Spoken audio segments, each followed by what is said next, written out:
Sometimes the deepest loneliness comes not from being alone, but from forgetting what it means to show kindness to another living soul. In the bitter cold of a Wyoming winter, where survival often meant choosing between your own life and someone else's, Ezra McCready made a choice that would change everything. This giant of a cowboy, standing 7 feet tall and weathered by 53 hard years on the frontier, stumbled upon a starving wolf in the darkness. Most men would have reached for their gun. Ezra reached for his last piece of jerked beef. Instead, "I need a friend, and you need food," he whispered to the trembling creature.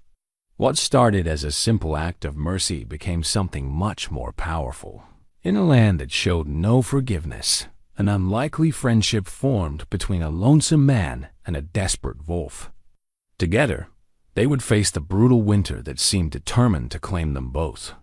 But could this bond between man and beast truly be strong enough to survive the harsh realities of frontier life?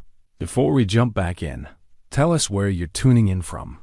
And if this story touches you, make sure you're subscribed, because tomorrow I've saved something extra special for you.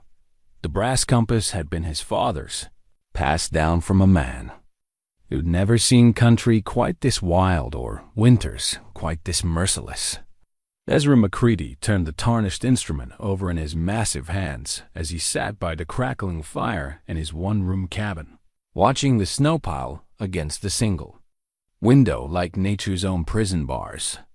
January 1883 had brought the kind of cold that made your bones ache just thinking about stepping outside. But Ezra had learned long ago that comfort was a luxury the Wyoming Territory didn't offer freely. At 53, he built this life with his own 2 hands after everything else had been stripped away. The cabin sat in a small valley surrounded by towering pines and jagged peaks, isolated enough that he could go weeks without seeing another human soul. That was how he preferred it now, though it hadn't always been that way. Once, he'd been a cavalry scout with a wife who laughed like wind chimes and 2 children who called him Papa with voices sweet as spring water. Once, he believed in community, in the promise of building something lasting together with other folks who shared the same dreams. The influenza had taken Mary and the children during the winter of '78, sweeping through the settlement like wildfire through dry grass.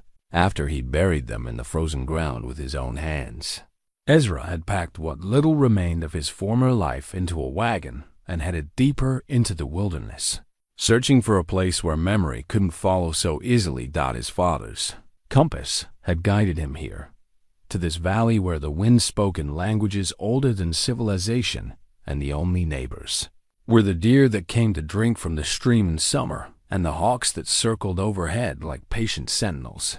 The compass had belonged to his father, a man who'd fought in the Mexican War and lived to tell stories that made young Ezra's eyes grow wide with wonder. Before consumption claimed him, the old man had pressed the instrument into his son's palm and said, "This'll always point you toward home, boy. But you got to remember that home ain't always a place on a map."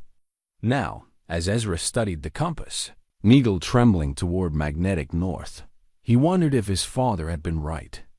Home had once been Mary's smile and his children's laughter. These days, it felt more like absence than presence, more like the echo of voices than the voices themselves. The compass couldn't point him toward what he'd lost, but it had led him to this valley where he could live with his ghosts in something resembling peace. The cabin was solid work. Built from lodgepole pines, he'd felled himself and chinked with mud and moss to keep out the worst of the wind. A stone fireplace dominated one wall, crafted from river rocks he'd hauled up from the creek bottom during the brief summer months. His bed was a simple frame with a straw mattress, covered by quilts Mary had sewn during their early years together. He'd kept those quilts even though looking at them sometimes felt like pressing on a bruise that would never quite heal. Outside, the wind picked up, rattling the thick glass window he'd hauled in from Cheyenne at considerable expense. The storm had been building for 2 days, and by Ezra's estimation, They were in for at least another day of heavy snow before it passed. He'd prepared well, as he always did. The root cellar held enough potatoes, turnips, and preserved meat to last until spring, if necessary. Firewood was stacked 8 feet high along the north wall of the cabin, split in season during the warmer months when such work didn't require a man to fight for every breath. This was his routine now. Prepare, endure, survive. Rise before dawn to tend the fire and check his simple snares. Spend the daylight hours maintaining his equipment, mending what needed mending, improving what could be improved. In the evenings, he'd sit by the fire with his father's compass, sometimes reading from one of the 3 books he owned, the Bible, a collection of Shakespeare's plays, and a volume of Walt Whitman's poetry that Mary had given him for their 5th wedding anniversary. The loneliness was a living thing most days, settling on his shoulders like a heavy coat that he could never quite shrug off. He talked to himself sometimes, carrying on conversations with memory that felt both necessary and foolish. He talked to Mary, telling her about the weather, about the deer he'd seen, about small repairs he'd made to the cabin. He talked to his children, sharing observations about the changing seasons and the way the light fell across the valley at different times of year. But tonight felt different. Tonight, the loneliness had teeth. Maybe it was the storm, the way it seemed to press against the cabin walls like something alive and hungry. Maybe it was the date January 15th would have been his daughter's birthday, had she lived to see 21. Or maybe it was simply the accumulated weight of too many solitary evenings, too many conversations with ghosts who never answered back. Ezra set the compass aside and moved to the window, peering out into the swirling darkness. The snow fell in thick, heavy flakes that caught what little light escaped from his cabin and turned it into something almost magical, beautiful and deadly, like so much of this country. A man could die within 100 yards of shelter if he lost his way in weather like this.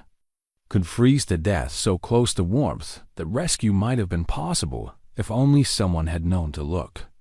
That's when he saw them, yellow eyes reflecting the cabin's glow, watching him from the edge of the clearing. Wolf eyes, unmistakable in their intensity and intelligence. Most men would have reached for a rifle, would have assumed the worst about any predator bold enough to approach human habitation. But something in those eyes gave Ezra pause, some quality of desperation that he recognized from his own mirror. The creature was thin, too thin, for a healthy wolf in winter. Even through the snow and darkness, Ezra could see the way its ribs showed beneath its coat, could read the story of hunger and hardship written in the careful way it held itself. This wasn't a predator looking for easy prey. This was a survivor, like himself, doing whatever it took to make it through another brutal night. Ezra's hand moved not to his rifle, but to the small pouch where he kept his emergency rations. Jerked beef, hardtack, a few pieces of dried fruit that Mary had taught him to preserve. His supplies were carefully calculated, enough to see him through the worst of winter with a small margin for emergencies. Sharing with a wild animal wasn't practical or wise, but wisdom felt less important than the recognition he saw in those amber eyes. He opened the door slowly, letting the bitter wind rush into the cabin and send the fire dancing in the hearth. Behind him, the wolf tensed but didn't flee, watching as Ezra stepped onto his small covered porch with hands visible and movements deliberately calm. "Easy now," Ezra said, his voice carrying the same tone he'd once used to gentle spooked horses. "I know that look. I know that hunger." He reached into the pouch and withdrew a piece of jerked beef, holding it out toward the wolf while maintaining careful distance. The animal's nostrils flared as it caught the scent of food, but it remained frozen in place, caught between desperate need and hard-learned caution. "I need a friend," Ezra said quietly, surprising himself with the admission. "And you need food. Seems like we might be able to help each other." The wolf took one tentative step forward, then another. Its eyes never left Ezra's face, reading him the way wild things learn to read the world, looking for threat, for deception, for the subtle signs that might mean the difference between life and death. Ezra set the jerked beef on the porch and stepped back, giving the creature space to make its choice. The compass sat forgotten on the table inside, its needle still pointing toward magnetic north. But out here in the snow with a starving wolf, Ezra felt like he might finally be pointed towards something that mattered more than mere direction. The wolf crept forward and took the offered food, retreating quickly to the edge of the clearing to consume it. When it finished, it looked back toward Ezra with what might have been gratitude, though he knew better than to assign too much human emotion to a wild creature's behavior.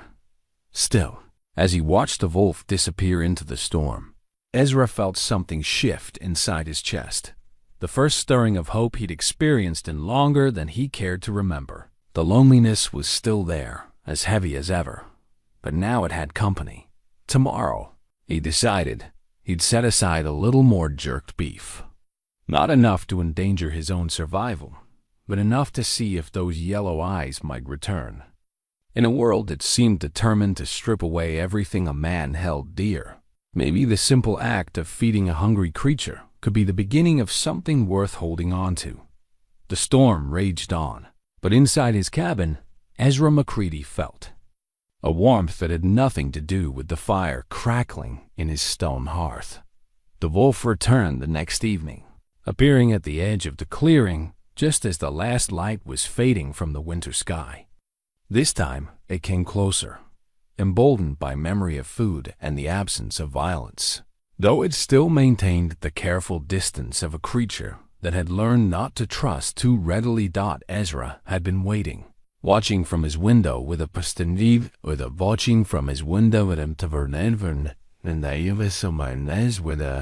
piece of jerked beef ready in his hand. The sight of those amber eyes reflecting his lamplight sent an unexpected surge of warmth through his chest, the feeling of being expected, of mattering to another living being, even if that being happened to be a wild predator that could tear his throat out if it chose. "Back again, are you?" Ezra murmured as he stepped onto the porch. The cold bit at his face immediately, but he barely noticed. The wolf's ears swiveled forward at the sound of his voice, alert but not alarmed. "Can't say I blame you. Food's hard to come by in weather like this." He set the jerked beef on the porch rail this time, closer to the cabin than the night before. The wolf approached more confidently, though it still watched Ezra with the hypervigilant attention of prey that had learned predators could wear friendly faces. As the wolf ate, Ezra studied it more carefully. Definitely a male, probably 4 or 5 years old based on his size and the graying around his muzzle. His coat was primarily gray and black, with patches of white at his chest and paws that caught the lamplight like fresh snow. He was large for a wolf, though still lean from hunger, his ribs visible beneath the thick winter fur. "You got a name?" Ezra asked quietly. The wolf's ears flicked toward him at the sound, though his attention remained focused on the food. "Course you don't. Names are human foolishness, aren't they? But a man's got to call you something if you're going to keep showing up at my door." The wolf finished eating and lifted his head, studying Ezra with intelligent eyes that seemed to hold depths beyond mere animal instinct. In the lamplight, his coat appeared to shift and flow like liquid shadow, dark patches blending seamlessly with lighter ones until it was hard to tell where one color ended and another began. "Shadow," Ezra said suddenly. "That's what I'll call you if you don't object. Shadow, because you move like one, and because shadows got a way of appearing when a man most needs company." The wolf shadow tilted his head slightly, as if considering the name. Then, in a gesture that sent Ezra's heart racing with surprise, he took 2 steps closer to the porch. Not close enough to touch, but close enough that Ezra could see the individual snowflakes melting on his fur, could hear the soft sound of his breathing in the still air. They regarded each other in silence, Man and wolf, two solitary creatures finding something like kinship in the winter darkness. Ezra felt tears prick at his eyes, the first real tears he'd shed since burying his family. Not tears of grief, but of gratitude, of connection, of the simple miracle of being seen and remembered by another living soul. "I'll see you tomorrow night," Ezra said, as Shadow began to retreat toward the trees. "Same time, if you're willing." Over the following week, their evening encounters became routine. Shadow would appear at dusk, approaching closer each night as trust slowly replaced caution. Ezra found himself looking forward to these meetings with an anticipation that surprised him. The way Shadow's ears would perk up at the sound of his voice. The careful way the wolf would accept his offerings. The growing sense that this was becoming something more than mere charity dot on the seventh night. As Shadow finished his portion of jerked beef, Ezra made a decision that he knew crossed a line, from which there might be no return. He went inside and retrieved his old cavalry belt, warm leather that had seen him through the war and the early years of his marriage. Using his skinning knife, he carefully cut a length of the belt and worked it into a simple collar, punching holes with an awl and fashioning a crude buckle from a piece of bent metal dot. When he stepped back onto the porch, Shadow was waiting, head cocked with curiosity at this departure from their established routine. "Now, don't take this wrong," Ezra said, holding up the improvised collar. "I'm not trying to make a dog out of you. But if you're going to keep coming around, folks are going to notice eventually, and a wolf with a collar might be seen different than a wolf without one. Might be the difference between tolerance and a bullet, if you take my meaning." Shadow's eyes fixed on the leather collar, his nostrils flaring as he caught the familiar scent of the man who had been feeding him. When Ezra approached slowly, the wolf tensed but held his ground, a gesture of trust that felt more precious than gold. "Easy, boy," Ezra murmured, moving with the deliberate calm he'd learned handling wild horses during his cavalry days. "Just making things a little safer for both of us." To his amazement, Shadow lowered his head slightly, allowing Ezra to slip the collar around his neck. The wolf's fur was thick and soft beneath the leather, warmer than Ezra had expected, and he could feel the strong pulse of Shadow's heartbeat against his fingers as he worked the crude buckle closed. When it was done, Shadow stepped back and shook himself, testing the weight and feel of this new addition to his existence. The collar fit well snug enough to stay put, but loose enough not to restrict his movement. Against his dark fur, the weathered brown leather looked almost natural, like it belonged there. "There," Ezra said with satisfaction. "Now you're not just any wolf. You're my wolf, if anyone asks. Shadow McCready, I reckon, if we're being formal about it." The sound of his own surname attached to the wolf's name sent an unexpected jolt through Ezra's chest. He hadn't spoken that name aloud in conjunction with another living being since Mary's death. Hadn't imagined he'd ever have reason to share it again. But here in the snow with this wild creature who had chosen to trust him, it felt right in. A way that surprised him with its intensity, Shadow seemed to sense the significance of the moment. Instead of retreating to the tree line, as he usually did, he settled onto his haunches just at the edge of the porch, amber eyes reflecting the lamplight as he regarded his human benefactor with something that looked remarkably like contentment. They sat together in comfortable silence, man and newly collared wolf, while the snow fell around them like a blessing. Ezra felt a peace he hadn't known in years settling over him, the bone-deep satisfaction of connection, of mattering to another living being in a way that went beyond mere survival. When Shadow finally rose to leave, disappearing into the forest, with the ghost-quiet movement that had earned him his name, Ezra remained on the porch long after the wolf had vanished. The collar had changed everything, he realized. It was a declaration, a line drawn in the snow that marked this creature as under his protection. More than that, it was a promise to Shadow, to himself, to the memory of the man he used to be before grief had carved him hollow. Tomorrow night, Shadow would return wearing the collar made from Ezra's old belt, and the sight of it would remind them both that some bonds transcend the boundaries between species, that friendship can grow in the most unlikely soil if it's tended with patience and hope. Inside the cabin, his father's compass continued to point toward magnetic north, but Ezra no longer needed its guidance. He had found his direction in the amber eyes of a starving wolf, in the simple act of offering food to a creature that had no reason to trust him beyond the evidence of kindness itself. The transformation had begun, not just of Shadow from wild animal to something approaching companion, but of Ezra from isolated hermit to a man who had remembered what it meant to care for someone beyond himself. The collar was just leather and metal, but it carried the weight of that transformation, a visible symbol of the choice they had both made to reach across the vast divide between their separate worlds and touch something real. By the third week of their evening meetings, Shadow had begun lingering after his meals, settling near the porch steps in a way that suggested comfort rather than mere caution. The crude leather collar had become as much a part of him as his own fur, and Ezra found himself talking to the wolf during these extended visits, sharing thoughts and observations that had been bottled up inside him for far too long. "You know what I miss most?" Ezra said one particularly clear night, his breath-forming clouds in the frigid air as he sat on his porch step. Shadow lay curled about 10 feet away, close enough that Ezra could see the gentle rise and fall of his breathing, the sound of someone else moving around the house.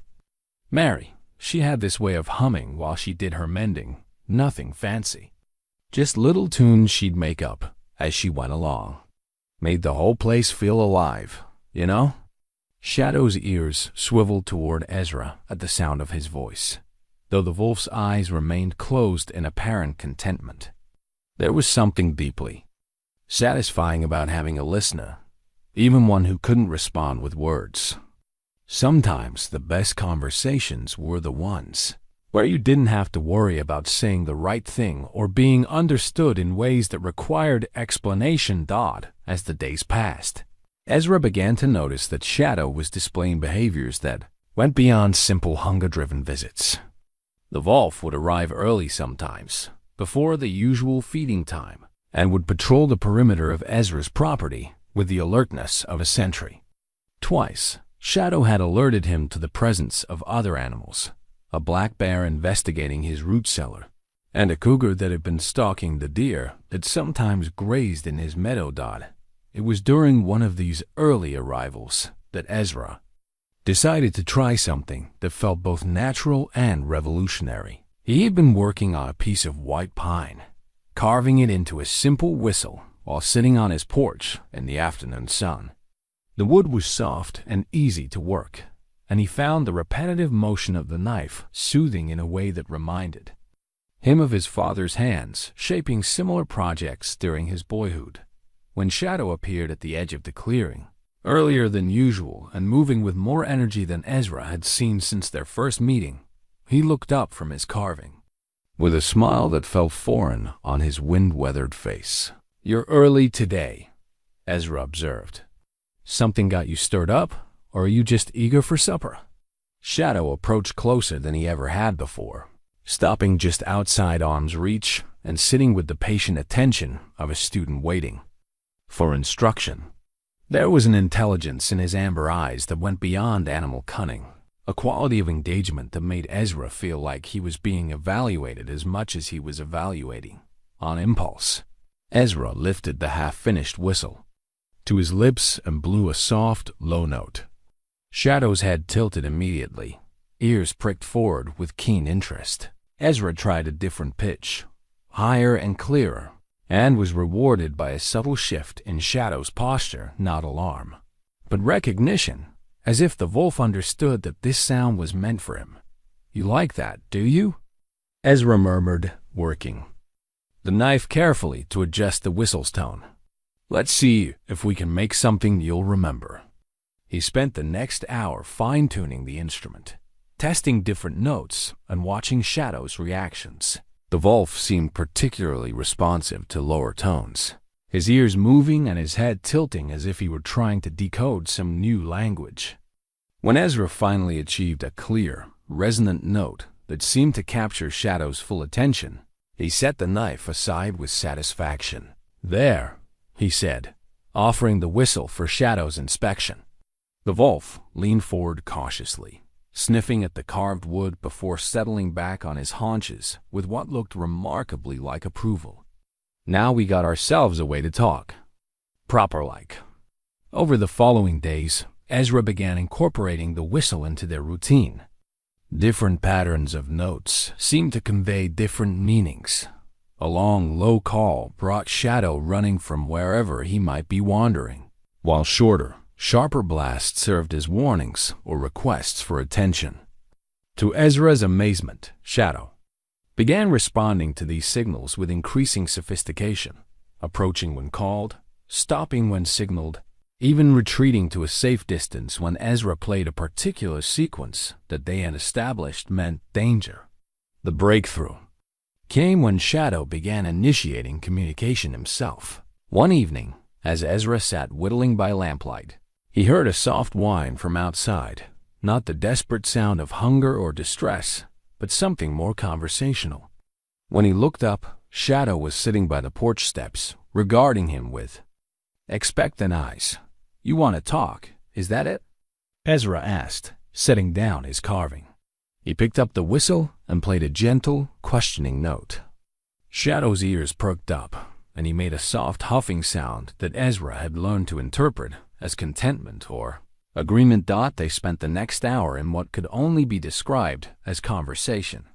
Ezra playing simple melodies on the whistle, Shadow responding with various vocalizations, both of them clearly engaged in an exchange that had meaning even if its exact content remained mysterious. There was joy in it, Ezra realized, the simple pleasure of communication with another intelligent being, regardless of species. But it was more than entertainment or companionship that was developing between them. Shadow had begun exhibiting protective behaviors that went beyond mere gratitude for regular meals. He would position himself between Ezra and any perceived threats, would investigate unusual sounds or scents around the property, and had even started following Ezra on his short trips to check snares or gather firewood, maintaining a respectful distance but clearly serving as a guardian. The morning Ezra woke to find wolf tracks circling his cabin in a perfect perimeter, he understood that something fundamental had shifted in their relationship. This wasn't just a wild animal accepting charity from a human. This was a partnership, a mutual agreement of protection and care that honored both their natures while creating something entirely new. That evening, as Shadow settled into his usual spot near the porch, Ezra found himself sharing something he hadn't spoken aloud since Mary's death. "I had a son once," he said quietly, his hands working automatically to clean the whistle he'd carved for their communication. Thomas. He would have been about 25 now if the sickness hadn't taken him. Had his mother's eyes and her way of making everything seem possible. He used to follow me around when I was working, asking questions about everything under the sun. Shadow's ears flicked forward at the change in Ezra's tone, and the wolf lifted his head with the kind of attention that suggested he understood this was important, even if the words themselves held no meaning for him. "I never thought I'd have that again," Ezra continued, surprised by the steadiness of his own voice. "Someone who chose to spend time with me, who trusted me enough to stay close. I know you're not him, and I'm not trying to make you into something. You're not. But having you here, knowing you'll come when I call and that you're watching out for me the way I'm watching out for you, well, it fills up a space that's been empty for a long time." Shadow rose from his resting place and moved closer, settling down just at the edge of the porch with his head resting on his paws. In the lamplight, his amber eyes held a warmth that seemed almost human in its understanding, and Ezra felt a connection that transcended the boundaries between species. The whistle in his hands had become more than a tool for communication. It was a bridge between two different worlds, a way for a lonely man and a solitary wolf to find common ground in the vast wilderness that surrounded them. When Ezra played it now, he wasn't just making noise or giving commands. He was speaking in a language they had created together, a vocabulary of trust and companionship that belonged to them alone as winter deepened around his small valley. Ezra McCready discovered that isolation didn't have to mean loneliness, and that family could be found in the most unexpected places. The whistle he'd carved from white pine had become the instrument of his salvation, and every note he played was a reminder that some bonds are strong enough to bridge any divide, even the one between man and wolf, the blizzard that struck in. Early February was the kind that old-timers spoke of in hushed tones, the sort of storm that could bury a man's cabin so deep he wouldn't find his way out until spring. Ezra had weathered plenty of Wyoming winters, but this one tested even his. Considerable experience as the wind howled like a living thing and snow piled against his walls in drifts taller than a man. He'd lost sight of his property boundaries by the second day, and by the third, he couldn't see his own woodpile from the cabin window. The world had been reduced to the small circle of warmth around his fireplace, and even with his careful preparations, he was beginning to worry about his fuel supply, lasting until the storm passed. It was on the fourth day, when the wind was at its most vicious and the cold had seeped through every crack in his chinked walls, that Ezra made the mistake that nearly cost him his life. The fire had burned low during the night, and in his drowsy state, he'd forgotten to banking it properly. When he woke to a cabin filled with smoke and the acrid smell of wet wood, he realized that his chimney had become blocked by ice and snow. Without thinking, he bundled into his heaviest coat and stepped outside to clear the obstruction, confident in his ability to navigate the short distance from his door to the side of the cabin where the chimney stood. But the storm had transformed his familiar surroundings into an alien landscape of shifting white, and within minutes of leaving his porch, Ezra found himself completely disoriented. The wind drove snow into his eyes with stinging force, and every direction looked the same, a wall of white that seemed to swallow his own footprints almost as soon as he made them. He called out, hoping his voice might echo off the cabin walls and give him direction. But the storm consumed the sound before it could travel more than a few feet. Panic began to rise in his chest as he realized the magnitude of his error. Men died this way, frozen to death within yards of safety because they couldn't find their way back to shelter. He'd seen the evidence himself during his cavalry days, bodies discovered after spring thaw, close enough to help that their deaths seemed especially cruel. That's when he heard it, a long, mournful howl cutting through the wind like a blade. Shadow's voice, unmistakable even through the chaos of the storm. Ezra turned toward the sound and saw a dark shape moving through the white, approaching with the purposeful gait of a creature that knew exactly where it was going. Shadow, Ezra called, his voice cracking with relief and gratitude. The wolf appeared out of the storm like a miracle, his dark coat dusted with snow, but his amber eyes clear and focused.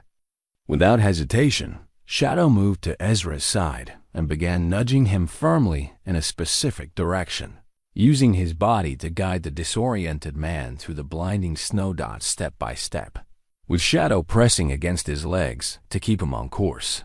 Ezra followed the wolf's guidance until the familiar outline of his cabin emerged from the white chaos.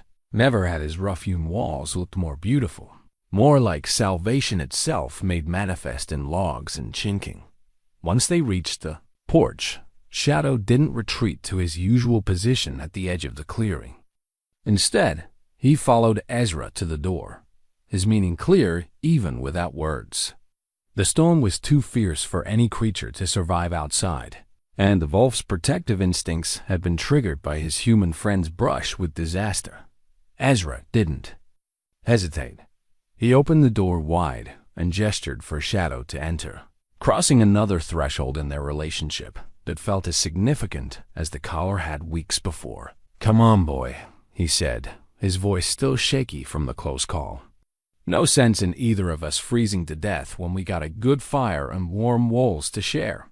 Shadow stepped across the threshold with the careful dignity of a welcomed guest, his amber eyes taking in the unfamiliar interior of Ezra's home.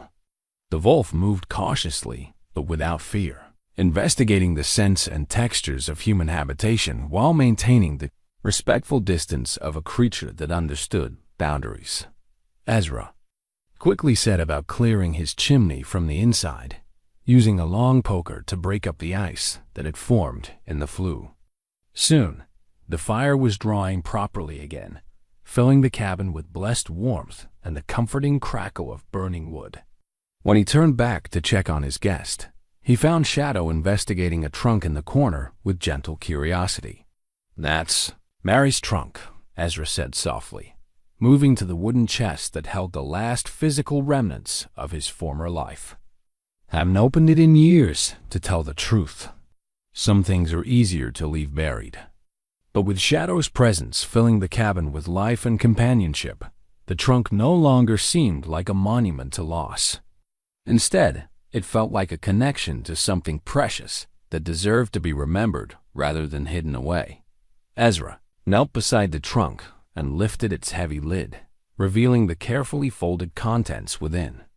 On top lay Mary's favorite shawl, knitted from soft wool in shades of blue and gray that reminded him of twilight over the mountains. Beneath it were the children's clothes, outgrown and precious, and a few small toys that had once filled the house with laughter. Shadow approached the open trunk with gentle curiosity, his nose twitching as he investigated these new scents that carried so much emotional weight for his human companion. When Ezra lifted Mary's shawl from the trunk, holding the soft wool against his cheek for a moment before spreading it on the floor near the fire, Shadow seemed to understand the significance of the gesture. The wolf settled onto the makeshift bed with a soft sigh, his large body fitting perfectly on the wool that had once wrapped around Ezra's beloved wife. The sight should have been painful, Ezra thought, but instead it filled him with a strange sense of peace. Mary's shawl was being used again, providing comfort and warmth to a creature that had shown him kindness when he needed it most. "She would have liked you," Ezra said, settling into his chair near the fire while Shadow arranged himself comfortably on the shawl. "Mary had a way with animals, could gentle the meanest horse or coax a frightened cat out of hiding. She used to say that creatures knew good hearts from bad ones, that they could see things in people that other people missed." As if responding to his name, Shadow lifted his head and regarded Ezra with those intelligent amber eyes. In the firelight, his expression seemed almost human in its depth of understanding, as if he recognized the importance of this moment, this sharing of sacred space and cherished memory. The storm raged on outside, but inside the cabin, man and wolf shared a warmth that went beyond the physical heat of the fire. Ezra found himself talking about Mary and the children in ways he hadn't been able to since their deaths, describing their personalities and quirks to Shadow, as if the wolf were an old friend who had somehow missed meeting them during their lives. "Thomas, my boy, he had this way of collecting things," Ezra said, his voice soft with memory as he watched Shadow's ears twitch with attention. "Rocks, mostly, but also feathers and bits of interesting wood. Mary used to complain about finding his treasures in her bread bowl or tucked behind the stove, but she never threw them away. Said a person's collections told you something important about their soul." Shadow shifted slightly on the shawl, settling his head on his paws while maintaining eye contact with Ezra. There was something deeply comforting about having a listener, even one who communicated primarily through presence rather than words. "And little Sarah," Ezra continued, his throat tightening slightly around his daughter's name. "She would have been fascinated by you. Always trying to make friends with every creature that crossed our path, rabbits, squirrels, even the barn cats that wanted nothing to do with human affection. She had this laugh that could make you forget whatever troubles were weighing on you, just pure joy bubbling up like a spring." The wind howled against the cabin walls, but inside, The atmosphere had taken on a quality that reminded Ezra of the evenings when his family had been whole, when the simple act of being together had been enough to make any hardship bearable. Shadow's presence had somehow unlocked memories that had been too painful to revisit, transforming them from sources of grief into treasures worth sharing. As the night deepened and the fire settled into glowing coals, Ezra realized that something fundamental had shifted in his understanding of loss and healing. For years, he had protected his memories of Mary and the children like wounds that might reopen if touched. But sharing them with Shadow, speaking their names aloud in the warm circle of firelight, had reminded him that love didn't die with the beloved. It lived on in the stories, the moments of joy that could still bring warmth to a winter night. "You know what the strangest part is?" Ezra said as he prepared to bank the fire for the night. "I feel closer to them now than I have in years.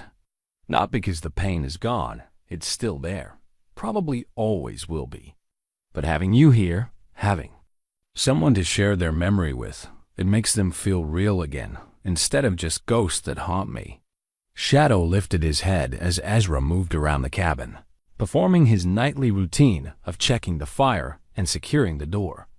When the man finally settled into his bed, the wolf remained on Mary's shawl, a living presence that filled the space with comfort rather than the echoing emptiness that had defined Ezra's nights for so long. The storm continued through the night, but neither man nor wolf stirred with anxiety. They had found something in each other that transcended the boundaries between species, between past and present, between memory and hope. In the morning, when the wind finally died and the snow stopped falling, they would face whatever challenges the aftermath brought together, bound by trust and mutual care that had grown stronger through shared shelter and shared stories.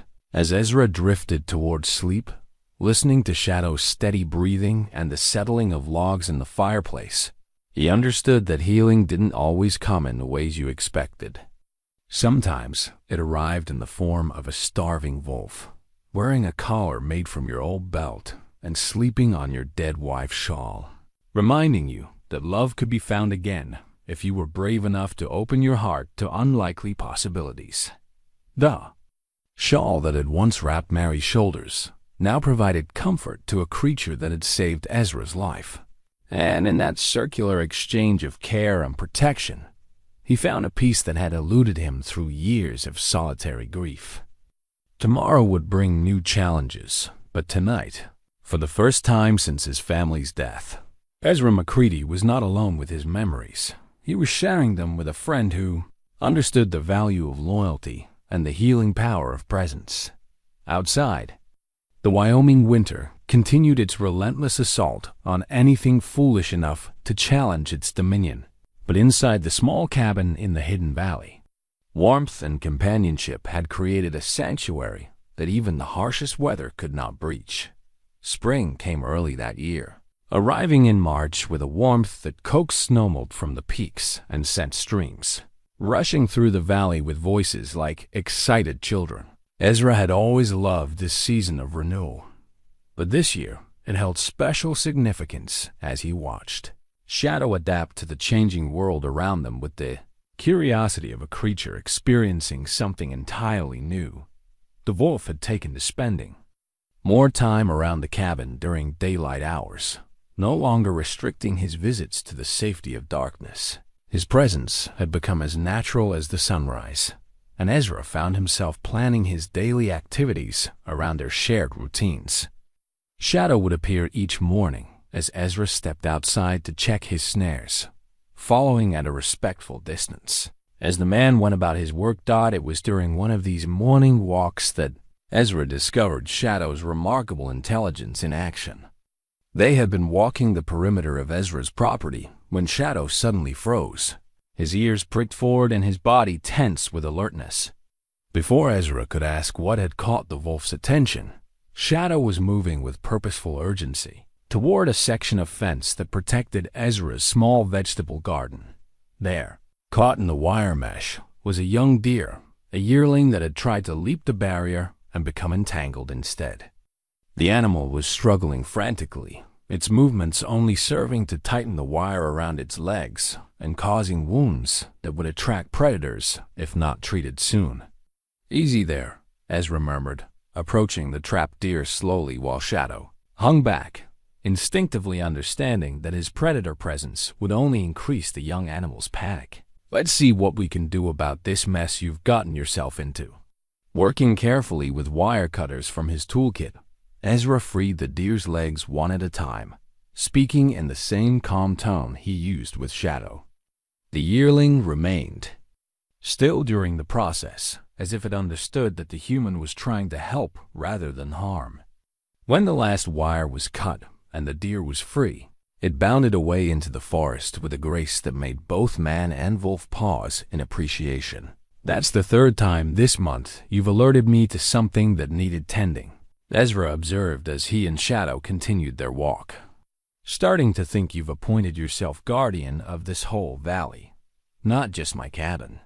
Shadow's ears swiveled toward Ezra at the sound of his voice, and the wolf made a soft chuffing sound that had become part of their developing vocabulary. Over the months, they had established a complex system of communication that went far beyond the whistle Ezra had carved. Different sounds meant different things, and Shadow had proven remarkably adept at interpreting human emotions and intentions. Was that evening, as they sat together on the porch watching the sun set behind the mountains, that Ezra decided to introduce another element to their friendship. From inside the cabin, he retrieved the silver harmonica that had belonged to his father, an instrument that had provided comfort during his darkest days, but which he hadn't played since Mary's death. "This belonged to my pa," Ezra explained as he polished the tarnished silver with his shirt sleeve. "He used to play it in the evenings after supper, nothing fancy. Just simple tunes that helped settle the mind after a hard day's work. Mary always said it was the sound of contentment made into music." Shadow watched with interest as Ezra raised the harmonica to his lips and played a slow, gentle melody, something his father had called evening peace, though Ezra doubted it had a real name. The notes drifted across the clearing like a blessing, soft and contemplative, perfectly suited to the twilight hour when day surrendered to night. To Ezra's amazement, Shadow began to vocalize along with the music, not howling but producing low, melodious sounds that harmonized with the harmonica in ways that seemed impossible for a wild animal. The wolf's voice was hauntingly beautiful, adding depth and richness to the simple melody that transformed it into something transcendent.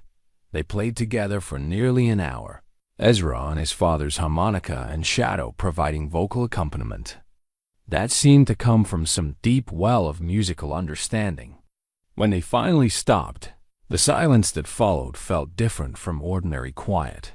It was the satisfied silence that comes after meaningful communication, after souls have touched across the barriers of language and species. "Mary was right," Ezra said softly, lowering the harmonica and looking at Shadow with wonder. "Music is contentment made audible. And you, my friend, have a gift for it that would put most church choirs to shame." From that evening forward, their musical sessions became a regular part of their routine. As spring progressed and the days grew longer, Ezra would bring out his harmonica and Shadow would add his voice, creating concerts that seemed to draw the very forest closer to listen. Birds would gather in the nearby trees, deer would venture to the edge of the clearing, and even the usually skittish rabbits would pause in their endless vigilance to appreciate the strange harmony between man and wolf. But their deepening friendship was not without its challenges. One morning in late April, as Ezra was splitting wood outside his cabin, he noticed a rider approaching from the south, the first human visitor he'd had in over a year. The man was Jake Morrison, a rancher whose property lay about 15 miles downstream, and his presence usually meant either trouble or news of trouble. Shadow, who had been dozing in a patch of morning sunlight, immediately rose to his feet at the sound of approaching hoofbeats. His posture shifted into the alert stance. Ezra had learned to recognize his protective mode, and the wolf positioned himself between the cabin and the approaching rider with the instinctive precision of a trained guard. "Easy, boy," Ezra said quietly, resting his hand briefly on Shadow's head in a gesture of reassurance. "Let's see what Jake's got to say before we decide whether we need to worry." Jake Morrison was a hard man shaped by a hard life, the kind of rancher who saw every wild animal as a potential threat to his livestock and every predator as an enemy to be eliminated. As he rode into the clearing, his eyes immediately fixed on Shadow with the calculating gaze of a man who had spent years identifying threats. "Morning, Ezra," Jake said, dismounting from his horse but keeping his hand near the rifle strapped to his saddle. "That's quite a dog you got there. Big for a sheepdog, ain't he?" "Shadow's been good company through the winter," Ezra replied, carefully, noting how Jake's eyes never left the wolf despite his casual tone. "Smart animal. Earns his keep by keeping the varmints away from my supplies."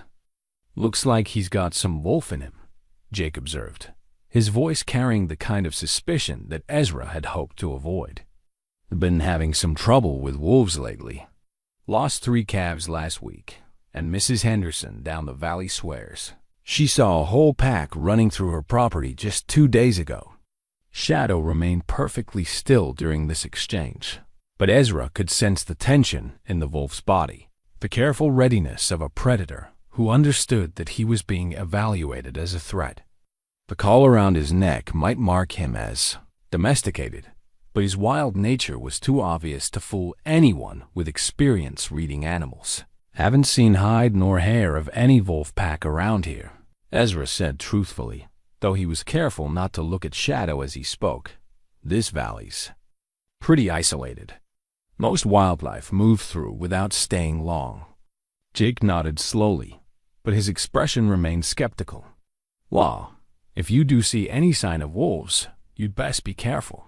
The ranchers are talking about organizing a hunt, maybe bringing in some professional hunters from Cheyenne. Can't afford to lose any more stock to predators." As Jake remounted his horse and rode away, Ezra felt a chill that had nothing to do with the morning air. The casual mention of wolf hunters sent ice through his veins, and he realized that their peaceful isolation was more fragile than he had allowed himself to believe. That evening, as he and Shadow sat together on the porch, Ezra played his harmonica with less enthusiasm than usual. The music that emerged was melancholy, touched with worry and the weight of secrets that were becoming harder to keep. "We might have trouble coming, boy," he said as Shadow's voice joined his in a harmony that seemed to acknowledge the change in mood.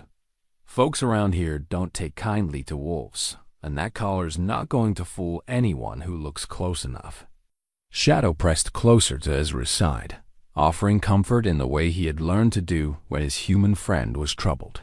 In the growing darkness, they made music together despite their worries, creating beauty in the face of uncertainty and finding strength in the bond that had grown between them through months of shared trust and mutual care. The harmonica's silver surface caught the last rays of sunset as Ezra played, and Shadow's voice rose and fell with the melody like a prayer offered to the gathering night. Whatever challenges lay ahead, they would face them together, bound by friendship and sustained by the music they had learned to make from the raw materials of loneliness and hope. The community meeting was held at the Miller homestead, in a barn that smelled of hay and livestock and the accumulated sweat of worried farmers. Ezra had debated whether to attend, knowing that his presence might draw unwanted attention to his own situation. But absence would have been more suspicious than participation. So he rode his old mare the 12 miles to the Miller place, leaving Shadow with strict instructions to stay hidden near the cabin. The barn was packed with nearly 30 ranchers and farmers from throughout the valley, their weathered faces grim with the shared burden of men who had lost livestock and sleep to predators they couldn't control. Jake Morrison stood near the front, serving as unofficial spokesman for the group, while Tom Miller provided the venue and the coffee that helped fuel the evening's discussions. We've lost over 40 head in the past 2 months, Jake was saying, as Ezra found a place to stand near the back of the gathering. Calves mostly, but also some yearlings that should have been able to defend themselves. Whatever's doing this is smart, organized, and getting bolder by the week. Murmurs of agreement rippled through the crowd. Ezra recognized most of the faces men he'd known casually for years. Neighbors in the loose way that frontier folk counted neighbors, even when they lived 20 miles apart. Good men, for the most part, though shaped by a landscape that taught harsh lessons about survival and the necessity of protecting what was yours. I say we organize a proper hunt, declared Ben Hawkins, a sheep rancher whose property bordered the national forest. Pool our resources, maybe hire some professional hunters from back east. These wolves are costing us too much to handle with half measures. Professional hunters cost money we ain't got, countered Sarah Patterson, one of the few women in the group and the widow who ran the largest cattle operation in the county. But we got rifles and we got dogs. Organized properly, we can track these predators ourselves. Ezra listened to the discussion with growing unease. These weren't bloodthirsty men talking about casual slaughter. They were concerned farmers and ranchers whose livelihoods were being threatened by forces beyond their control. In their position, with families to feed and bills to pay, he might well be advocating for the same solutions. Question is, where are they denning? Asked Tom Mueller, a German immigrant whose accent still colored his English despite 20 years. In Wyoming. Wolves. They need territory, safe places to raise pups. Find the den. Solve the problem. Could be anywhere in those high country caves, Jake replied. Or maybe they're denning closer than we think. Wolves are smart enough to hide right under our noses if they think they can get away with it. The conversation continued for another hour, with various theories about pack size, hunting patterns, and potential strategies for elimination. Maps were consulted, territories divided for systematic searching, and volunteers organized into hunting parties that would begin their work at first light. Ezra contributed little to the discussion, offering only occasional nods of agreement when direct participation seemed expected. But his mind was racing with the implications of what he was hearing. These men knew their business when it came to predator control, and their methodical approach would eventually lead them to every wolf in the territory, including Shadow. Ezra, you're mighty quiet tonight, Jake observed as the meeting began to wind down. Your place is pretty isolated up there in that hidden valley. You seen any sign of wolves in your area? All eyes turned toward Ezra, and he felt the weight of their expectation like a physical pressure. These were his neighbors, men who had shown him respect and offered help when he'd needed it. Lying to them felt like a betrayal of the community, bonds that had sustained frontier life for generations. Can't say I have, Ezra replied carefully, choosing his words with the precision of a man walking across thin ice. Then again, I don't run livestock anymore. Might be they're avoiding my area because there's nothing there worth hunting. Jake nodded thoughtfully. Makes sense. But keep your eyes open, will you? If you spot anything unusual, send word. We're going to need all the information we can get if we're going to put an end to this problem. As the meeting broke up and men began heading home through the darkness, Ezra found himself walking alongside Doc Brennan, the closest thing to a medical professional the valley possessed. The old doctor had been a friend of sorts since Ezra had helped him through a difficult delivery 3 winters ago, and his counsel had often proved valuable. Tough situation, Doc observed as they walked toward their horses. Nobody wants to kill wolves for the sake of killing, but when they start taking livestock, what choice do folks have? Not much choice at all, Ezra agreed, though the words felt like sawdust in his mouth. Man's got to protect what's his.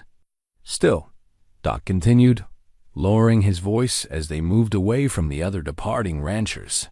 Seems to me there might be more to this situation than meets the eye. Wolves are smart creatures, generally avoid humans when they can. For a pack to get this bold, this fast, well, it makes a man wonder what might be driving them to such desperate measures. Ezra glanced at the older man, trying to read his expression.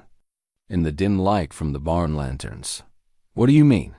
Just that sometimes when wild animals start acting out of character, there's usually a reason beyond simple hunger. Could be disease, could be territory disputes with other packs, could be any number of factors that we don't see because we're only looking at the symptoms, not the cause.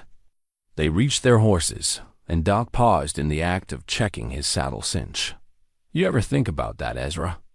How sometimes the thing that looks like the problem isn't really the problem at all, just a symptom of something deeper. Can't say I have, Ezra replied, though Doc's words resonated with uncomfortable accuracy. But then again, I'm not much for complicated thinking. Simple solutions for simple problems. That's more my way. Doc smiled and swung into his saddle with the ease of a man who had been riding before he could walk. Simple's good when it works. But sometimes the world gives us complicated problems that need complicated solutions. You take care of yourself up there in that valley, Ezra. And if you ever need to talk through any complicated problems, you know where to find me. The ride home took 2 hours through darkness, so complete that Ezra had to trust his Mare's instincts to navigate the familiar trails. His mind churned with the evening's revelations, with the weight of decisions that seemed to grow heavier with each passing mile. By morning, the first hunting parties would be in the field, armed men with experienced dogs and a systematic plan for eliminating every wolf in the territory. When he finally reached his cabin, Shadow was waiting on the porch, amber eyes reflecting the lantern light as Ezra approached. The wolf's presence was a comfort and a burden simultaneously, a reminder of the friendship that had transformed his lonely existence and the secret that now threatened to destroy both their lives. Inside the cabin, Ezra hung his hat on its peg and moved to the trunk where he kept his old cavalry gear. His service saber lay at the bottom, wrapped in oilcloth and carefully maintained despite years of disuse. The steel was still bright, the edge still keen, though he hadn't drawn it in anger since the war ended more than a decade ago. He lifted the weapon from its wrapping, feeling the familiar weight of tempered steel in his hands. Once, this saber had been an extension of his, well, a tool for protecting what he believed in and cutting down those who threatened it. Now, it represented a choice he had hoped never to face again, the choice between peace and violence, between the man he had become and the soldier he had once been. Shadow entered the cabin and settled on Mary's shawl, watching as Ezra examined the saber with the careful attention of a man preparing for war. The wolf seemed to sense the gravity of the moment, the way tension had entered the small space like an unwelcome visitor. Things are about to get complicated, boy, Ezra said quietly, setting the saber aside but leaving it within easy reach. Come morning, this valley is going to be crawling with hunters, and they're not going to be interested in hearing about the difference between good wolves and bad ones. Shadow's ears flicked forward at the sound of Ezra's voice, but the wolf remained still, as if he understood that this was a time for listening rather than responding. I could take you deeper into the mountains, Ezra continued, working through possibilities aloud. Find you a place to hide until this all blows over. But that would mean leaving you on your own again, and after what we've built together, that feels like abandonment. The alternative, staying and fighting if necessary, would mean drawing his saber for the first time in years, possibly taking human lives to protect a creature that most would consider nothing more than a predator. It would mean choosing Shadow over his human neighbors, placing their friendship above the bonds of community that had sustained him through his years of grief. But as Ezra looked at Shadow lying peacefully on Mary's shawl, he realized that the choice had already been made. This wolf had saved his life, had filled the empty spaces in his heart with companionship and purpose. Shadow had become family in ways that transcended species, and family was worth protecting. Whatever the cost, the saber gleamed in the firelight, cold steel carrying the weight of decisions yet to be made. Outside, the Wyoming night continued its ancient rhythm, unaware that tomorrow would bring hunters to the valley and force a gentle giant and his unlikely friend to discover just how far they were willing to go to protect what they had found in each other. The discovery came 3 days after the community meeting, when Ezra was checking his snares along the creek that bordered his property. Shadow had been more restless than usual that morning, pacing the perimeter of the clearing with the focused intensity of a sentry who sensed approaching danger. When Ezra set out to check his trap line, the wolf insisted on accompanying him, staying closer than normal and constantly testing the air for scents that might spell trouble. They were following the creek downstream when Shadow suddenly froze, his hackles rising as a low growl rumbled deep in his chest. Ezra followed the wolf's gaze to a stand of willows near the water's edge, where something red caught the morning light like a warning flag. "Easy, boy," Ezra murmured, reaching for the rifle he carried during his daily rounds. But as they approached the willows, it became clear that whatever had happened here was already finished. The red was blood, dried and dark against the pale bark of the trees, and scattered around the small grove were the remains of what had once been a young calf. Ezra's heart sank as he examined the scene. The calf had been killed recently, probably during the night, and the method of killing left no doubt about the predator responsible. Wolf tracks were everywhere in the soft earth near the creek, the prints of a large pack that had worked together to bring down prey that should have been too big for any single animal to handle. But it was what he found next that stopped his breath entirely. Tangled in the willows, torn and bloody, was a piece of red fabric that he recognized immediately. It was part of a bandana that Shadow had been wearing around his neck just 2 days earlier, a bright red cloth that Ezra had given him as a replacement for the original collar when the leather had begun to wear thin. "Shadow," Ezra called softly, his voice tight with confusion and dawning horror. The wolf approached cautiously, his amber eyes fixed on the blood-stained fabric with an intensity that seemed almost human in its complexity. Ezra knelt and picked up the bandana, noting the tears that suggested a violent struggle. The fabric was soaked with blood, but as he examined it more closely, he realized that not all of the blood belonged to the calf. Mixed with the bovine scent was something else, the iron smell of wolf blood, and beneath that, the familiar musk that belonged specifically to Shadow. "You were here," Ezra said, his voice barely above a whisper as understanding began to dawn. "You were here when this happened." Shadow moved closer, pressing against Ezra's leg in a gesture that had become their established sign of communication and comfort. But instead of the usual calm presence, Ezra sensed something different in the wolf's behavior and urgency, almost a desperation to be understood rising slowly. Ezra began to examine the scene with the careful attention to detail that his cavalry training had ingrained. The tracks told a story, but it wasn't the story he had initially assumed. Yes, there were wolf prints everywhere, but they didn't all belong to the same pack. The largest prints, Shadow's prints, were concentrated around the calf's body, but they were overlaid by the tracks of at least 6 other wolves, smaller animals that had arrived after Shadow. More telling were the patterns of blood spatter, and the way the vegetation had been disturbed. The calf had indeed been killed by wolves, but the killing had been interrupted.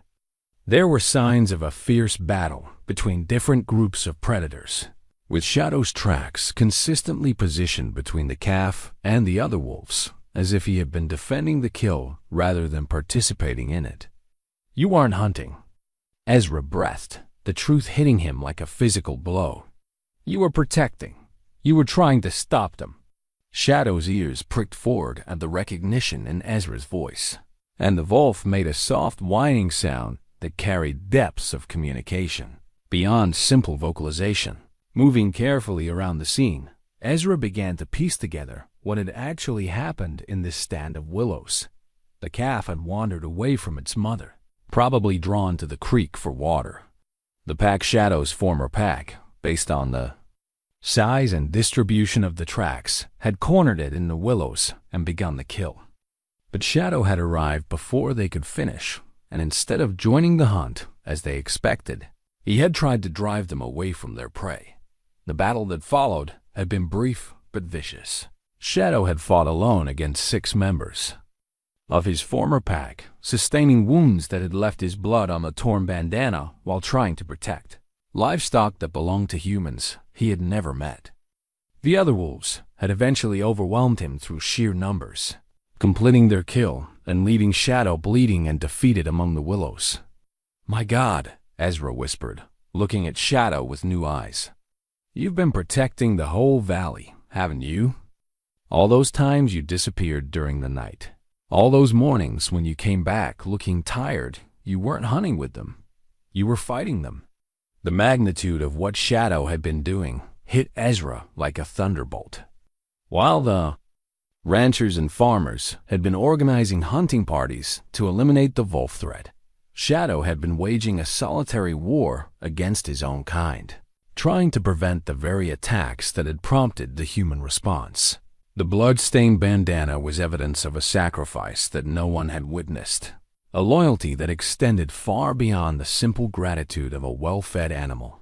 Shadow had chosen to protect humans over wolves, civilization over wilderness, the man who had shown him kindness over the pack that had raised him. And he had paid for that choice with blood and exile, fighting battles that he couldn't win but refusing to abandon his self-appointed duty as guardian of the valley. The sound of approaching hoofbeats interrupted Ezra's revelation.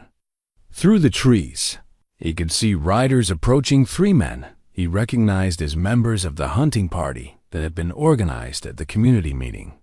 Jake Morrison led the group, with Ben Hawkins and Tom Mueller flanking him, all 3, armed and clearly following the same trail that had led Ezra to this gory scene. "Ezra!" Jake called as he spotted the tall figure among the willows. "We heard your voice and thought you might be in trouble. What did you find?" There was no time to hide the evidence, no way to protect Shadow from the assumptions that the hunting party would inevitably make. A wolf at the scene of a fresh kill, blood on the ground, tracks everywhere. It was exactly the kind of evidence that would justify immediate action. Shadow sensed the approaching danger and moved closer to Ezra, his body language shifting into the protective stance that had become second nature during their months together. But Ezra could see the exhaustion in the wolf's movements, the way he favored his left side where the pack had wounded him during the night's battle. "Found what's left of one of your calves," Ezra called back, his mind racing through possibilities.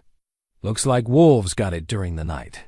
The 3 riders dismounted and approached the scene, rifles ready and eyes alert for any sign of predators that might still be in the area.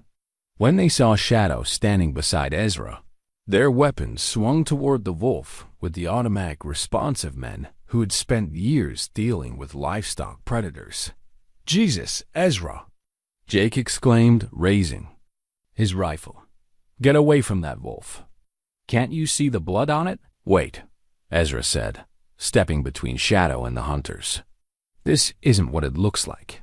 "Looks like we found our killer," Ben Hawkins said grimly, his own weapon trained on Shadow.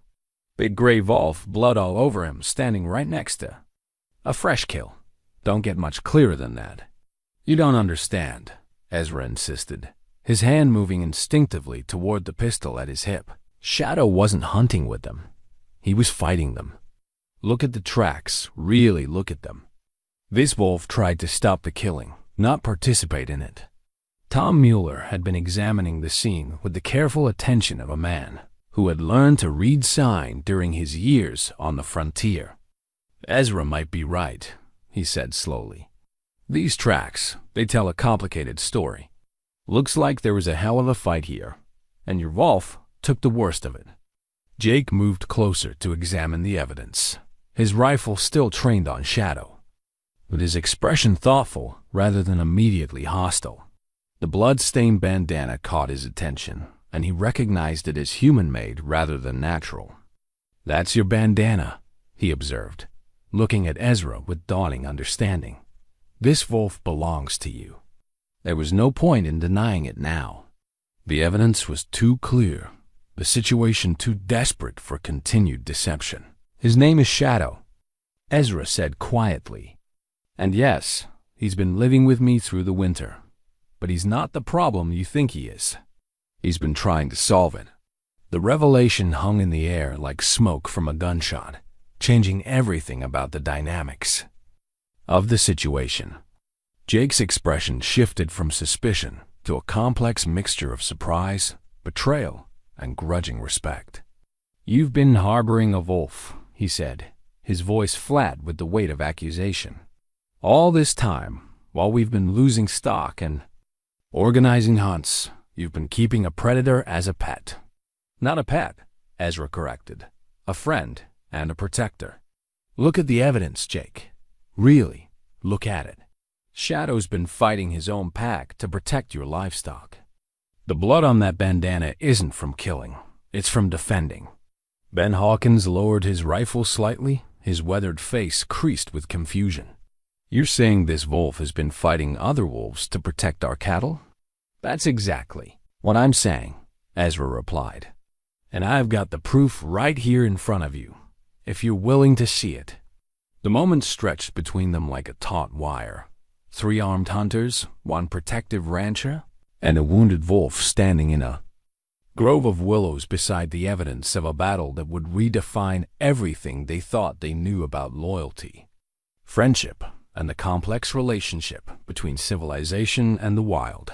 Shadow remained motionless beside Ezra, his amber eyes fixed on the humans who held his fate in their hands, waiting to see whether the truth would be enough to save him from the consequences of choosing love over instinct, protection over predation, and a lonely man's friendship over the call of his own kind. The ride back to Ezra's cabin was conducted in tense silence, with Jake Morrison and his men following at a respectful distance while Shadow limped alongside Ezra's mar.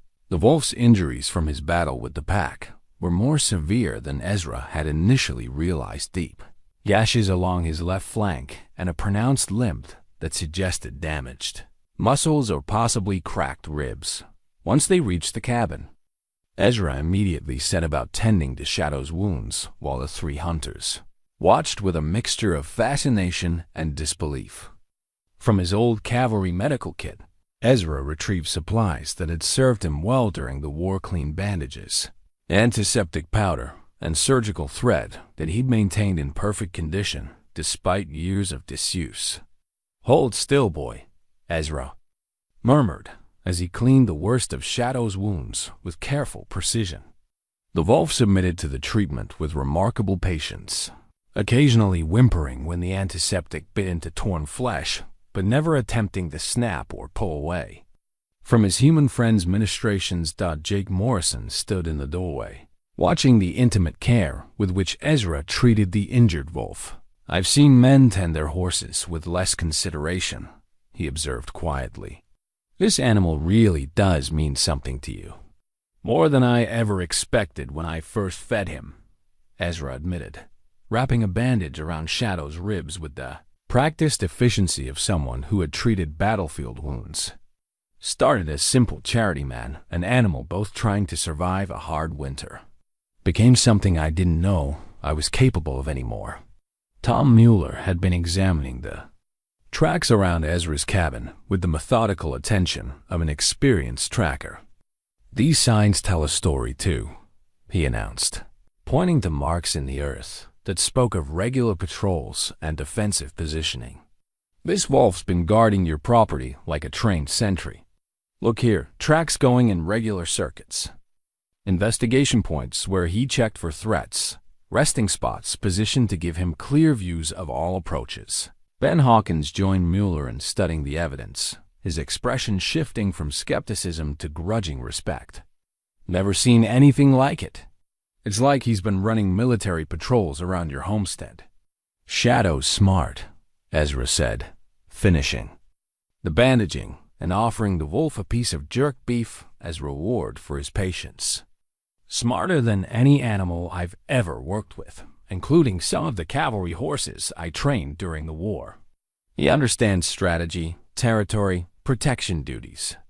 It's like he appointed himself guardian of this whole valley.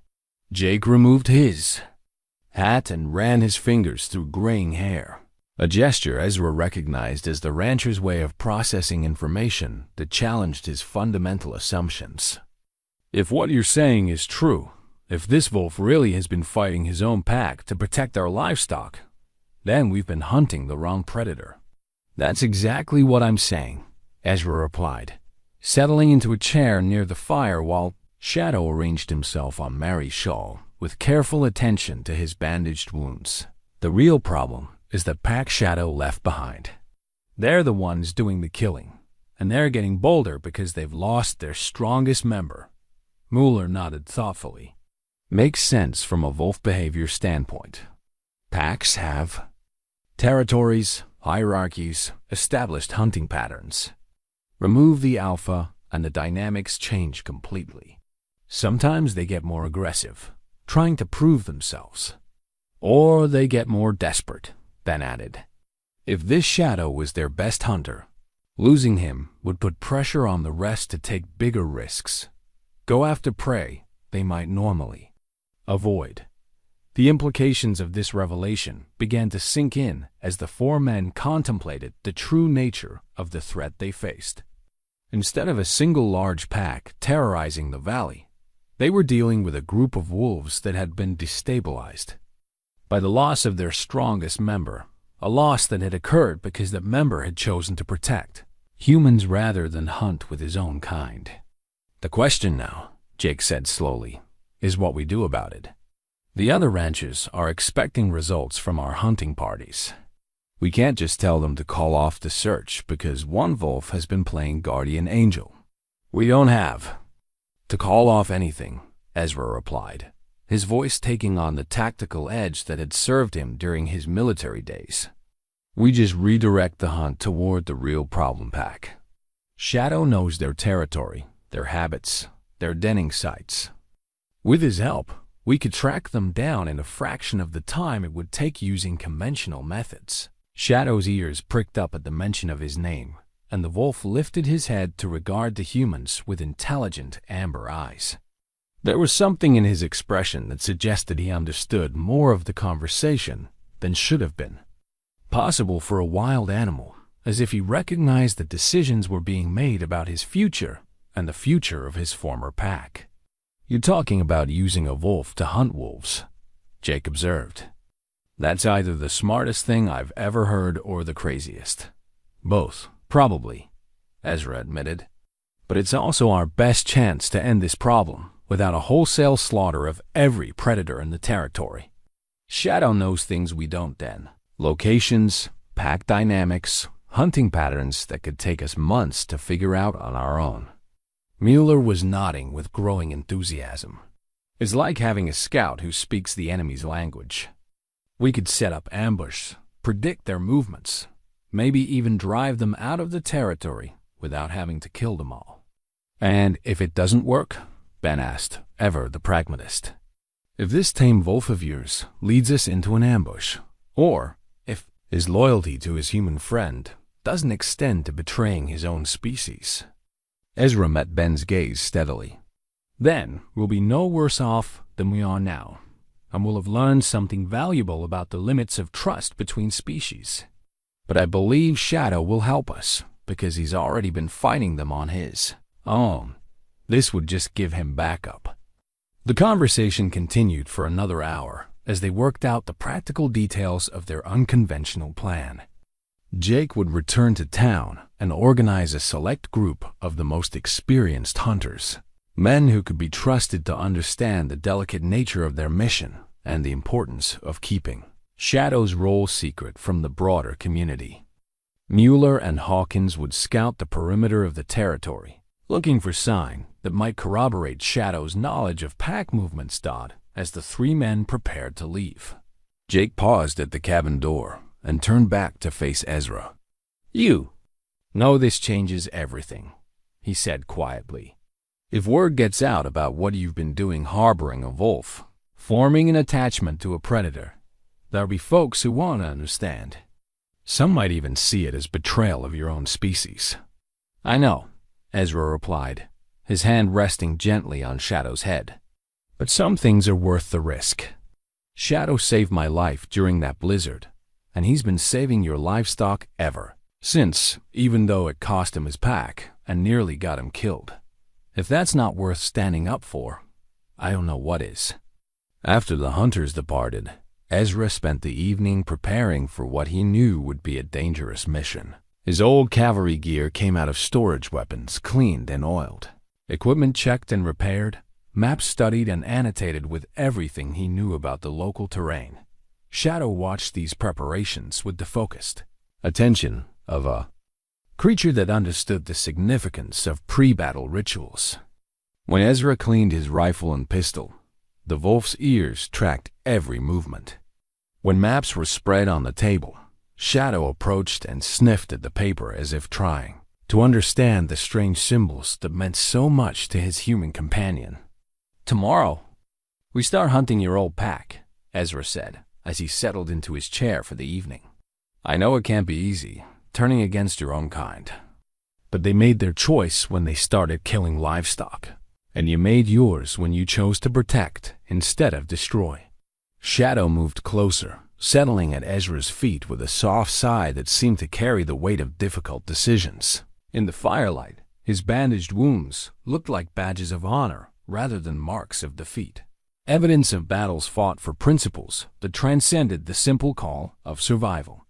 Outside, the Wyoming night was unusually quiet, as if the natural world was holding its breath in anticipation of the conflict to come. Somewhere in the darkness, a pack of wolves was planning their next hunt, unaware that their former packmate had become their greatest threat. And in a small cabin hidden in a mountain valley, a man and a wolf were forging an alliance that would test the bonds of friendship against the ancient call of blood and species. The medical kit sat open on the table, its contents bearing witness to the trust that had developed between predator and prey, between wilderness and civilization, between two lonely souls who had found in each other something worth fighting for.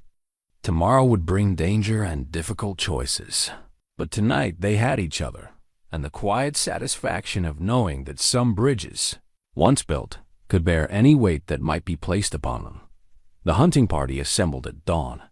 6 men on horseback with Shadow moving like a gray ghost between their mounts. Jake Morrison had chosen his companions carefully, experienced trackers who could be trusted to understand the unprecedented nature of their mission and the need for absolute discretion. Ezra rode his father's old hunting rifle across his saddle, the weapon's familiar weight bringing back memories of cavalry raids and desperate battles, fought in service of causes that seemed simpler than the complex loyalties he navigated now. His grandfather's hunting rifle had been passed down through 3 generations of McCready men, each adding their own modifications and memories to the well-maintained weapon.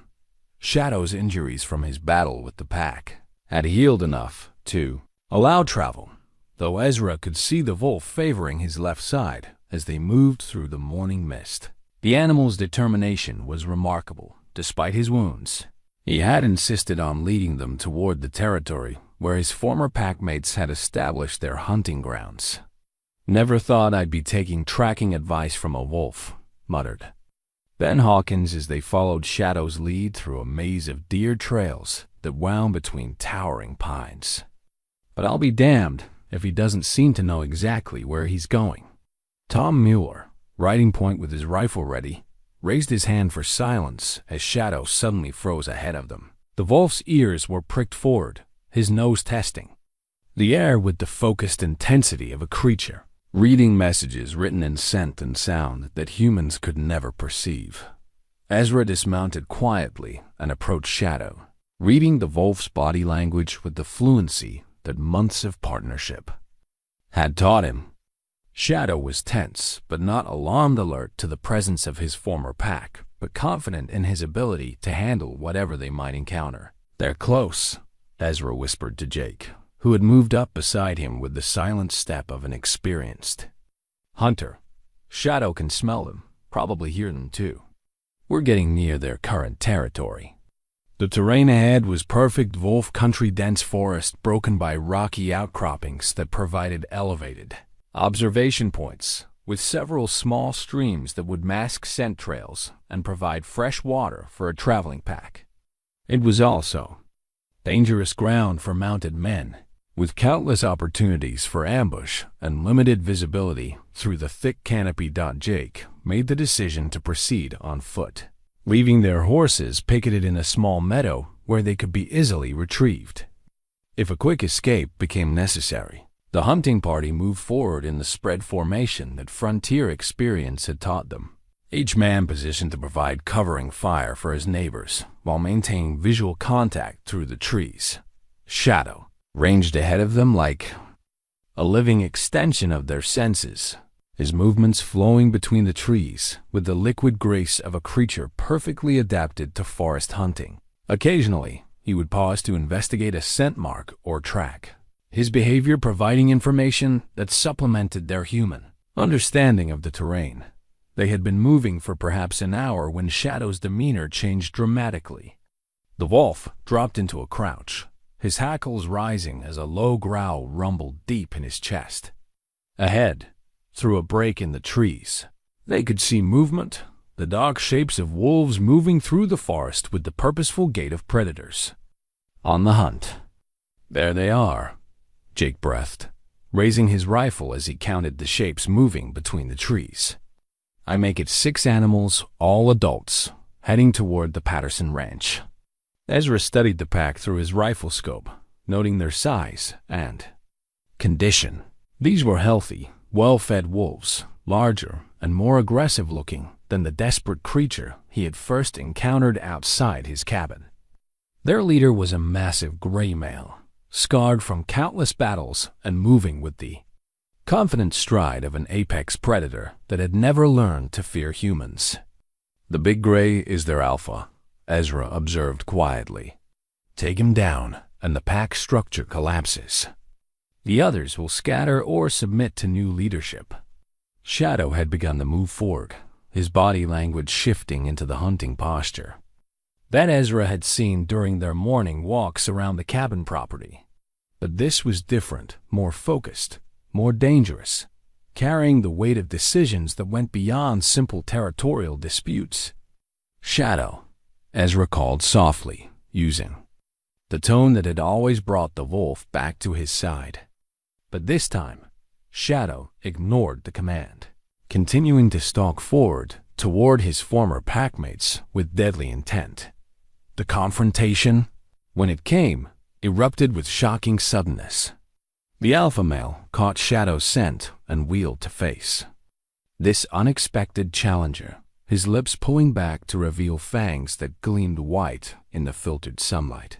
The two wolves faced each other across a small clearing, former packmates now separated by choices that had made them enemies. The alpha's snarl was answered by Shadow's own challenge, a sound that carried all the weight of battles fought alone, of loyalty chosen over instinct, of protection offered to those who had no reason to expect it. When the two wolves collided in the center of the clearing, the impact sounded like thunder rolling through the forest. The battle was brief but vicious, two powerful predators settling a dispute that had been building since the night Shadow had first chosen human friendship over pack loyalty. They rolled and snapped, each seeking the throat hold that would end the fight decisively, while the rest of the pack circled uncertainly, unsure whether to join the battle or wait for its resolution. It was then that Jake Morrison made the shot that would be talked about in the valley for decades to come. His rifle cracked once, the sound echoing through the forest like a judge's gavel, and the alpha wolf dropped mid-attack, killed instantly by a bullet placed with the precision of a man who had spent 40 years hunting on the frontier. The effect on the remaining pack was immediate and dramatic. Deprived of their leader and faced with the unexpected return of their former packmate, now clearly allied with humans, the 5 surviving wolves scattered into the forest with the panicked flight of creatures whose entire world had just been overturned. Shadow stood over the body of his former alpha, his flanks heaving from exertion and his muzzle bloodied from the brief but violent encounter. When Ezra approached, the wolf looked up with amber eyes that seemed to hold depths of emotion that went beyond simple animal response. "It's finished," Ezra said quietly, resting his hand on Shadow's head in a gesture of comfort and congratulation. "They'll leave the territory now, find somewhere else to hunt. You won't have to fight them anymore." The hunting party spent the rest of the day tracking the scattered wolves to ensure they were indeed leaving the valley, following their trail until it led beyond the boundaries of the ranching community and into the high country where livestock would be safe from their predation stud. As they rode home through the afternoon sunlight, Ezra reflected on the strange turns that life could take, the unexpected alliances that could form between the most unlikely partners. Shadow trotted alongside his horse, no longer wounded and limping, but moving with the confident stride of a creature that had found his place in the world through choosing loyalty over instinct, friendship over blood. The grandfather's rifle rode easy in its scabbard, another chapter added to its long history of service to the McCready family. But today, it had served not just human interests, but the cause of justice itself, protecting an animal that had chosen to protect others, honoring a friendship that transcended the boundaries between species and civilization. The photograph had been in Ezra's shirt pocket for so long that its edges had worn soft as fabric. The image faded, but still clear enough to show the faces he cherished most in the world. Mary stood in the center, her hand resting on young Thomas's shoulder, while little Sarah grinned up at the camera with the infectious joy that had defined her brief life. He discovered the photograph was missing as they made camp that evening, the hunting party having decided to spend the night in the high country before returning to the valley. His hand went automatically to his pocket during their evening meal, seeking the familiar comfort of that worn image, only to find empty space where his most precious possession should have been. "Something wrong?" Jake asked, noting the sudden tension in Ezra's posture as he searched through his gear with increasing desperation. "My family's photograph," Ezra said, his voice tight with the kind of panic that comes from losing something irreplaceable. "It was in my pocket this morning, but now—" He stopped, his hand freezing as memory supplied the answer to his unspoken question. The battle. During Shadow's confrontation with the alpha wolf, when Ezra had knelt beside his wounded friend and checked his injuries, the photograph must have fallen from his pocket onto the forest floor. It was lying somewhere in that blood-soaked clearing, probably trampled into the earth by the boots of 6 men and the paws of scattered wolves. "We can go back," Tom Mueller offered, reading the devastation in Ezra's expression. "It's only a few hours' ride, and we know the way." But Jake was shaking his head, his weathered face grim with the kind of practical concern that frontier life demanded. "Storms coming in from the west," he said, nodding toward the dark clouds that were building against the mountain peaks. "We go back now, we might not make it home before it hits. Could be dangerous, especially in this terrain." Ezra looked at the approaching weather, reading the signs with the expertise of a man who had learned to respect the power of mountain storms. Jake was right. The clouds were heavy with snow, and the wind was already picking up with the sharp bite that warned of a blizzard in the making. But the photograph contained the only images he possessed of his lost family, the only physical proof that they had ever existed beyond the boundaries of his increasingly fragile memory. Without it, he feared that their faces would fade from his mind the way their voices had already begun to blur together in his dreams. "I have to go back," he said finally, the words carrying the weight of absolute necessity. "That photograph is all I have left of them. I can't just leave it lying in the dirt." Shadow, who had been resting near the fire, lifted his head at the change in tone. The wolf's amber eyes moved from Ezra's face to the darkening sky. and his expression seemed to mirror the conflict between duty and wisdom that was playing out in his human friend's mind. "Then we all go," Jake said, beginning to pack his gear, with the resigned efficiency of a man who understood that some things were worth risking everything to preserve. "Won't leave you to face a storm alone, not after what we've been through together." But Ezra was shaking his head, his hand moving, to rest on Shadow's neck in a gesture that had become second nature over their months together. "No sense in all of us taking that risk. Shadow and I can make better time alone, and we know that country better than anyone. You boys head home before the weather turns ugly." The argument continued for another hour, but Ezra's mind was made up. As the first snowflakes began to fall, he saddled his Mari and prepared for the dangerous ride back to the clearing where his past and present had collided in violence and blood. Shadow needed no encouragement to accompany him. The wolf seemed to understand the importance of their mission, moving with the focused intensity of a creature that recognized when everything meaningful was at stake. They rode through the gathering darkness, following familiar trails that were already beginning to disappear under the accumulating snow. The wind picked up steadily, driving flakes into their faces with increasing force. But Ezra pushed forward with the single-minded determination of a man who had already lost too much to surrender without a fight. It was nearly midnight when they reached the clearing, where the morning's battle had taken place. The snow had covered most of the blood, transforming the scene of violence into something that looked almost peaceful in the pale light of a cloud-covered moon. Ezra dismounted and began searching methodically, using his hands to feel through the snow for the familiar texture of worn paper and faded ink. Shadow helped, using his superior senses to investigate areas where human scent might have lingered from the morning's activities. It was Shadow who found it, nosing at a depression near the base of a large pine where the photograph had been trampled into a mixture of snow and pine needles. When Ezra lifted it carefully from its hiding place, he felt his heart sink at the damage the image had sustained. The photograph was torn nearly in half, Mary's face separated from those of the children by a jagged rip that seemed to mirror the way death had divided his family. The image was water-stained and dirty, though still recognizable to eyes that had memorized every detail over years of loving study.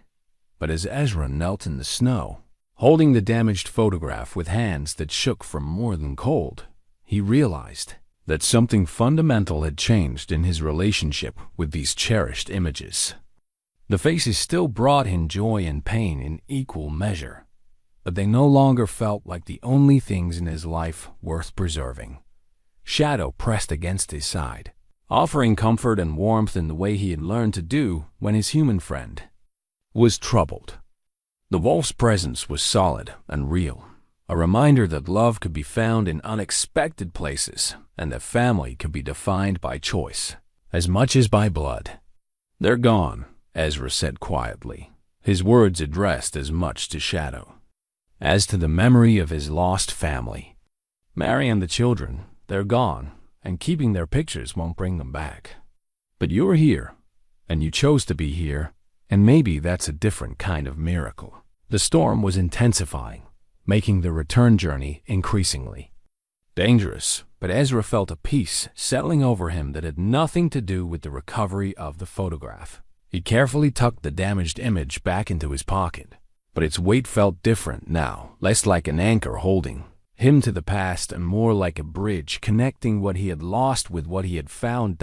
As they began the treacherous ride home through the blizzard, Ezra realized that the photograph had served its purpose not by being preserved, but by being lost and recovered. In the act of risking everything to retrieve those faded images, he had discovered that his capacity for love hadn't died with his family. It had simply been waiting for someone worth the risk of caring again. Shadow moved through the storm with the sure-footed confidence of a creature that had found his place in the world, no longer torn between competing loyalties, but secure in the knowledge that he had chosen wisely. Behind them, the clearing where two species had learned to trust each other was disappearing under the snow. But the bond forged in that place would endure long after the last traces of battle had been erased by weather and time. Spring returned to the valley with a gentleness that seemed to mirror the transformation that had taken place in Ezra McCready's heart. The harsh edges of winter had given way to the soft greens of new growth, and everywhere he looked, life was asserting itself with the quiet determination that had become his own guiding principle. The wooden sign he had carved during the long evenings of late winter now hung proudly from the gate. That marked the entrance to his property, McCready and Shadow Ranch. It read in letters that had been burned deep into the seasoned pine, each character shaped with the careful attention of a man who understood the importance of declaring his intentions to the world. The sign had raised eyebrows among his neighbors when they first saw it, but the events of the previous winter had earned both Ezra and Shadow a respect that transcended conventional boundaries. Word of the wolf's protection of the valley's livestock had spread through the community with the kind of mythic power that frontier stories possessed, growing in the telling until Shadow had become something approaching a local legend. Children from the surrounding ranches would sometimes ride out with their parents just to catch a glimpse of the famous wolf, though Shadow remained cautious around strangers and rarely showed himself unless Ezra was present. But when he did appear, moving with the dignified grace that had always marked his character, even the most skeptical visitors found themselves awed by the intelligence that shone in his amber eyes. Ezra had expanded his small cabin during the spring months, adding a second room that served as both workshop and library. The walls were lined with books that neighbors had donated or traded, volumes on animal behavior, frontier medicine, and the kind of practical knowledge that made the difference between survival and prosperity in the wilderness. But the most significant addition to his library was a leather-bound journal in which he had begun recording his observations of Shadow's behavior and their developing communication methods. What had started as simple notes had evolved into something approaching a scientific study of interspecies friendship, documented with the careful attention to detail that his military training had ingrained. Day 127. Read a typical entry. Shadow demonstrated what appears to be teaching behavior today, showing me how to identify wolf scat that indicates territorial marking versus simple elimination. His patience with my obvious limitations suggests a level of abstract thinking that challenges conventional understanding of predator intelligence. The journal contained hundreds of such observations, each one building toward a comprehensive picture of what was possible when trust replaced fear in the relationship between human and wolf. Ezra had begun corresponding with naturalists in the territorial capital, sharing his findings with men who possessed a formal education to appreciate the significance of what he was documenting. Their evening musical sessions had evolved as well, with Shadow's vocalizations becoming increasingly sophisticated as he learned to modulate his voice in harmony with Ezra's harmonica. They had developed what could only be described as a repertoire, certain melodies that Shadow seemed to prefer, others that he would modify with his own vocal contributions until they became something entirely new. On this particular evening, in early May, as they sat together on the expanded porch that now commanded a view of the entire valley, their music attracted an audience that would have been unthinkable during the previous winter. A family of deer had emerged from the forest to graze in the meadow below, their usual wariness replaced by a kind of peaceful acceptance of the strange harmony between man and wolf. "Look at that," Ezra murmured, lowering his harmonica as he watched the deer move through the wildflowers that had transformed his meadow into a carpet of color. "They're not afraid anymore. They know this is a safe place."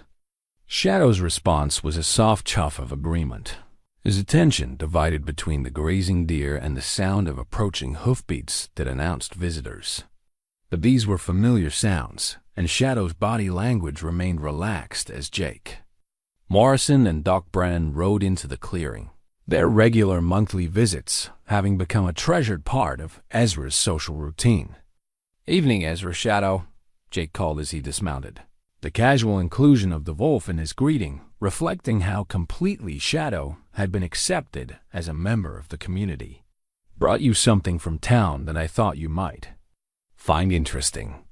Doc Brennan handed Ezra a letter bearing the official seal of the territorial government, the formal appearance of which immediately captured his attention.